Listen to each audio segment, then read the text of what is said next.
Geraldo, the red light districts in Israel are not unlike those here in the United States, where massage parlors and escort services pose as fronts for prostitution. But in Israel today, there is a new twist to the world's oldest profession, one that has the ladies of the evening and their pimps fighting off a whole new type of Russian invasion.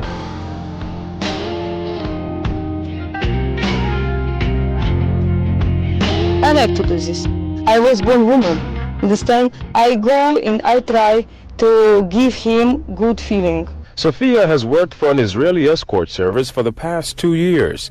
Lately, however, business is not good. Maybe I am good looking, but in Israel, most of them like blondie, like blue eyes. The blonde hair and blue eyes the Israeli men seem to prefer these days belong to the new call girls on the block, the Russians.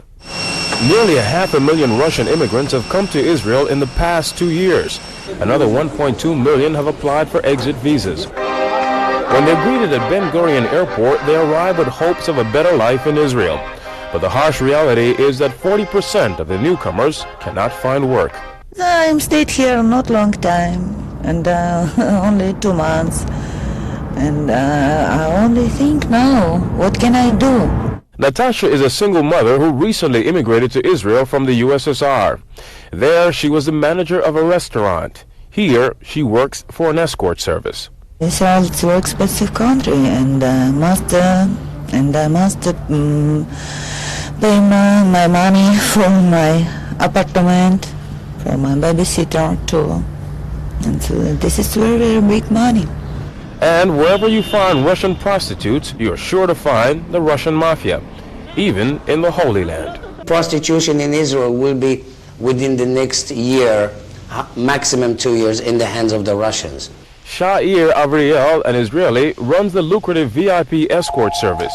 He knows all about the Russian mafia and how it operates. They get in touch with these girls, the mafia there, and they have their contact men here, and they import them here, and they bring them here, and here they use them the same way as there. They take they give the girl 25 to 30% of what the customer is paying. The rest goes to the massage parlor owner and to the mafia boss, the Russians.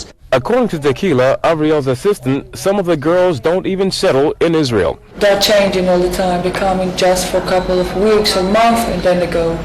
This is what it looks like inside an Israeli escort service. The night we were there with our hidden camera, almost all the women were Russian.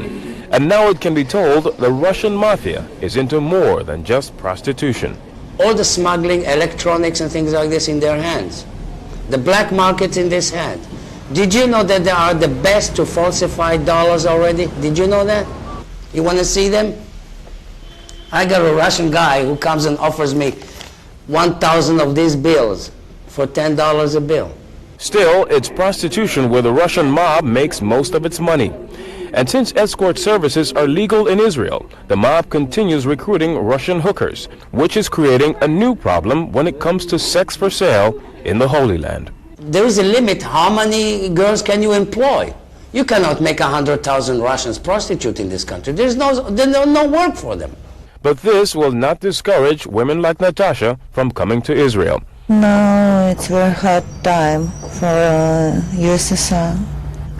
And I want my child living in another country, not Russia.